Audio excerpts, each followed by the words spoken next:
रणबीर उसे झन्नाटेदार तमाचा देता है।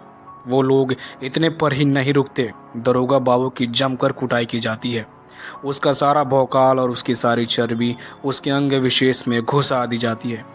अब उतने लोगों के बीच दरोगा की इतनी घंघोर बेइज्जती, हड्डियाँ इतनी बुरी तरीके से टूट चुकी थी कि अब उन्हें डर लग रहा था कि ये छात्र कहीं चौकी में ही दम न तोड़ दे।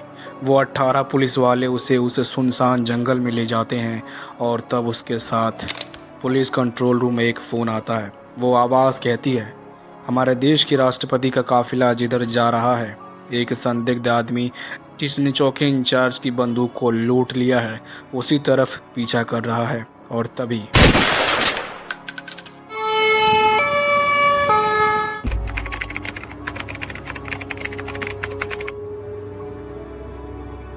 इस देश में एनकाउंटर को लेकर इकलौती मिसाल, जिसमें एक साथ एक राज्य के 18 पुलिस वालों को उम्र कैद की सज़ा सुनाई जाती है। इतनी बड़ी तादाद में पुलिस वालों को उम्र कैद की सज़ा अपने आप में ही हैरान करने वाली बात थी, क्योंकि उसके बाद उस राज्य में इस बात का इतना खौफ फैल गया कि आज तक दोबारा एनकाउंटर हुआ ही नहीं। ये कहानी उत्तराखंड की है। गाज़ियाबाद के करीब एक लड़का रहता था जिसका नाम था रणवीर सिंह। पढ़ने लिखने में काफ़ी ठीक ठाक था, तो उसके माँ बाप ने उसे एमबीए करवाया। एमबीए करने के बाद उसका एक इंटरव्यू था और इंटरव्यू करने के लिए उसे देहरादून जाना था। ये बात 3 जुलाई 2009 की है। वो इंटरव्यू देने के लिए वहाँ चला जाता है। उसी दिन सुबह के समय उसका इंटरव्यू था। इंटरव्यू पूरा हो जाता है और उसे वहाँ अभी कुछ समय और रुकना था। उसके माँ बाप तो यही सोचकर खुश थे कि चलो बेटे की पढ़ाई पूरी हो चुकी है, नौकरी लगने वाली है। लेकिन माँ बाप की खुशी तब गायब हो जाती है जब अगले ही दिन 4 जुलाई की सुबह वो अखबार पढ़ने लगते हैं। देहरादून में जितने भी अखबार छपते थे उन सभी के फ्रंट पेज पर एक ही खबर छपी थी, और वो खबर थी एक बदमाश गैंगस्टर की पुलिस एनकाउंटर में मौत। और कुछ अखबारों में तो तस्वीर भी छपी थी जिसमें एक जंगल के इलाके में एक लड़के की पड़ी हुई लाश साफ दिख रही थी, और उसके आसपास करीब 1 से 1.5 दर्जन पुलिस वाले उसे चारों तरफ से घेरे हुए थे, जिसमें से कई पुलिस वालों के चेहरे पर एक मुस्कान साफ झलक रही थी। तस्वीर देखे तो ऐसा लग रहा था जैसे डाकू मंगल सिंह को मार गिराया हो। अखबार की लाइनें कुछ इस तरीके की थी, बदमाश ने चौकी इंचार्ज की पिस्टल को लड़ाई कर कर लूट लिया।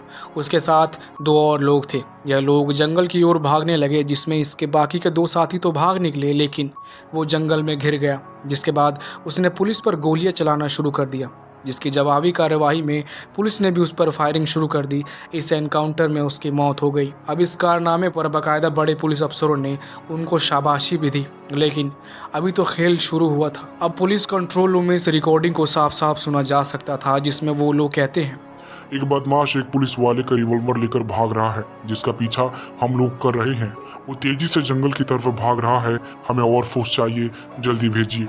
थोड़े समय बाद हमने उसे मार दिया है। जब घर वालों को इस समाचार का पता चला तो वो हड़बड़ाहट में गाजियाबाद से देहरादून पहुंचते हैं और कुछ पुलिस वालों से मिलते हैं। फिलहाल लाश अस्पताल के मुर्दा घर में थी।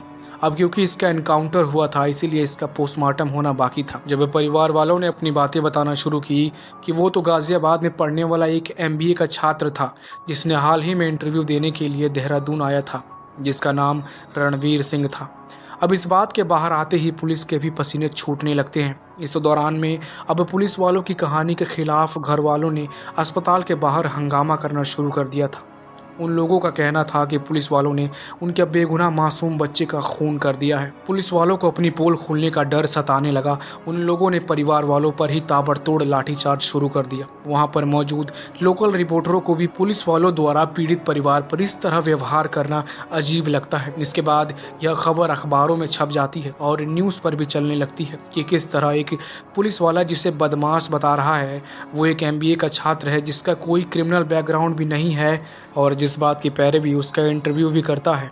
अब परिवार के साथ बदसलूकी के बाद तो इस खबर को लेकर लोगों के मन में गुस्सा और भी बढ़ने लगता है, और जब यह बात सरकार तक पहुंचती है तो सरकार का जवाब आता है, क्योंकि यह एक पुलिस मामला है, हम इसकी जांच सीबीआई के द्वारा करवाएंगे। अब तारीख हो जाती है 5 जुलाई की। तभी अचानक पोस्टमार्टम की रिपोर्ट सामने आ जाती है, और इस रिपोर्ट के सामने आने के बाद देहरादून पुलिस के पास ना ही कुछ बताने को था और ना ही कुछ छुपाने को था। पोस्टमार्टम रिपोर्ट बताती है कि मरने वाले के शरीर में 22 गोलियां मारी गई हैं और 28 बहुत ही गहरे जख्मों के निशान थे। अब यहाँ पर सवाल ये उठा कि अगर एक बदमाश किसी पुलिस वाले का रिवॉल्वर लेकर भाग रहा था, उसके बाद वो जंगल में पहुँचता है, पुलिस उसे घेर लेती है, वो पुलिस को देखकर गोलियां चलाने लगता है, जवाब में पुलिस भी गोलियां दागने लगती है, मगर 22 गोलियां लगने के बाद तो वो 1 सेकंड में मर गया होगा। तब उसके शरीर पर ये 28 के 28 जख्मों के निशान आखिर आए तो आए कैसे? जगह जगह से उसकी हड्डियां बुरी तरीके से टूट चुकी थीं, उसका पूरा शरीर चोट से भरा हुआ था। इन सब बातों का तो साफ साफ एक ही मतलब निकलता था कि गोली मारने से पहले उसे बहुत ही बुरी तरह से टॉर्चर किया गया था, और अगर टॉर्चर किया गया था तो इसका मतलब तो यही था कि यह एनकाउंटर नकली था, क्योंकि टॉर्चर करने के लिए अपराधी का कैद में होना ज़रूरी होता है, और जब वो उनके कब्जे में था तो वो भागा कब, उसने गोलियां कब चलाईं। पोस्टमार्टम की रिपोर्ट ने तो इस मामले को और भी उलझा दिया। कुछ समय बीतता है और सीबीआई की टीम देहरादून पहुंचती है, अपनी जांच शुरू करती है।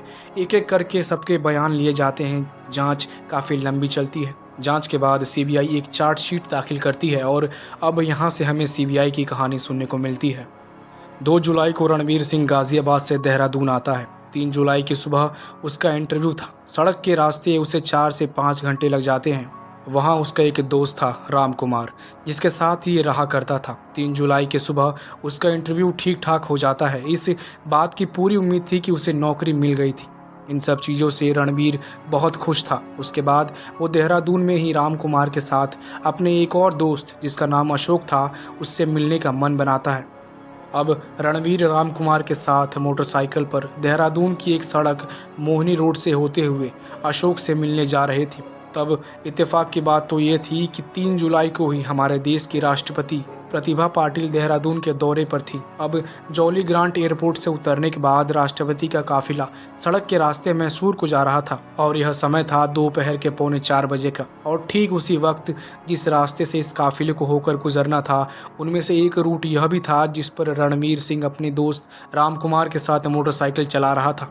तो जब यह अराघर चौकी के पास पहुंचे, इसी मोहिनी रोड पर पुलिस की एक टीम, जिसके चौकी इंचार्ज मिस्टर जेडी भट्ट थे, बैरिकेड लगाए हुए राष्ट्रपति के रूट को क्लियर करने के लिए ट्रैफिक को डाइवर्ट कर रहे थे। उसी ही जगह रणवीर सिंह अपनी बाइक को रोककर आगे बढ़ने का इंतजार कर रहा था। चौकी इंचार्ज ने कहा, तुम अपनी बाइक यहाँ से हटा लो, यह रूट प्रेसिडेंट के लिए लग चुका है। जिस पर वो बाइक हटाने से इनकार कर देता है तो चौकी इंचार्ज को गुस्सा आता है और दोनों तरफ से बहसबाजी होने लगती है। वो इसकी बाइक पर जोर का डंडा मार देता है, जिस वजह से मामला बिगड़ जाता है और हाथापाई शुरू हो जाती है, गुत्थम गुत्थी होने लगती है। इसके बाद तो चौकी इंचार्ज अपने बाकी के साथियों को बुला लेता है। रणवीर के बाकी के 2 दोस्त तो भाग जाते हैं, पर रणवीर पकड़ा जाता है, उसे चौकी ले जाया जाता है।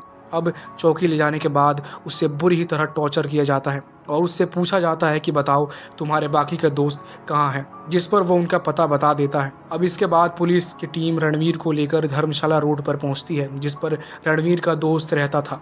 वहाँ कोई नहीं था, वो लोग गायब थे, जिस बात पर पुलिस वालों को बहुत ही ज़्यादा गुस्सा आता है। वो रणवीर को वापस चौकी में लाकर बहुत बुरी तरह मारते हैं। कई पुलिस वाले मिलकर उस अकेले पर हैवानियत दिखाते हैं, जिस वजह से ये लगभग गंभीर रूप से घायल हो जाता है। बस उसकी जान निकलने ही वाली थी। अब पुलिस वालों को भी कहीं ना कहीं शक हो रहा था, उन लोगों ने इसे बहुत ज़्यादा ही मार दिया है, शायद अब ये नहीं बचेगा। लेकिन अब क्या करें, क्योंकि अगर कस्टडी में इसकी डेथ हो गई तो नौकरी खतरे में पड़ जाएगी, जेल भी जाना पड़ सकता था। यहाँ से उन लोगों ने अपने प्लानिंग की शुरुआत की। उन्होंने पहले कंट्रोल रूम को यह फ़ोन करके मैसेज दिया, एक मोटरसाइकिल सवार बदमाश हमारे चौकी इंचार्ज जेडी भट्ट का सर्विस रिवॉल्वर लेकर भाग गया है और हम उसके पीछे जा रहे हैं। थोड़ी देर बाद वो लोग एक सुनसान जंगल में पहुंचते हैं और यह मैसेज देते हैं, वो बदमाश जंगल में है और हम पर गोलियां चला रहा है और पुलिस भेजिए। इसके बाद तीसरी बार मैसेज आता है कि गोलियों की मुठभेड़ में जवाबी कार्यवाही हुई और वो बदमाश मारा गया। राष्ट्रपति भी उसी दिन यात्रा पर थीं। कुल मिलाकर देहरादून पुलिस ये साबित कर देती है कि उन लोगों ने बहुत ही बड़ी घटना को होने से पहले ही रोक दिया। सीबीआई की जांच रिपोर्ट में देहरादून पुलिस की बेवकूफ़ियों के कारण कुछ काली सच्चाइयां बाहर आती हैं।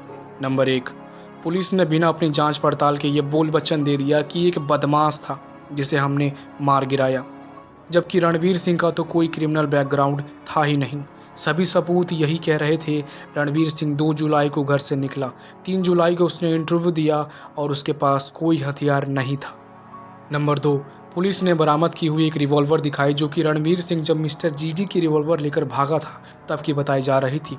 पर वो तो जीडी का रिवॉल्वर था ही नहीं, दरअसल वो एक देसी कट्टा था। अब सवाल ये था कि अगर वो रिवॉल्वर लेकर भागा और पुलिस ने लगातार उसका पीछा किया तो इस बीच में वो कहीं और से दूसरा कट्टा थोड़ी ना ला सकता था। इसका मतलब पुलिस झूठ बोल रही थी। नंबर 3, जब पुलिस रणवीर को लेकर उस फ्लैट में गई थी तो वहां लोगों ने रणवीर को पुलिस वालों के साथ जिंदा देख लिया था, जो कि आगे चलकर गवाही भी देते हैं। पर सबसे ज्यादा असर तो उस पोस्टमार्टम रिपोर्ट का होता है जो चीख चीख कर कह रही थी कि रणवीर के शरीर में 28 घाव थे और उसे 22 गोलियां दागी गई थी जिन्हें काफी करीब से चलाया गया था, जबकि आमतौर पर एनकाउंटर के दौरान दूर से निशाना लगाया जाता है। 31 जुलाई 2009 को सीबीआई ने पहली बार इस मामले की जांच शुरू की थी।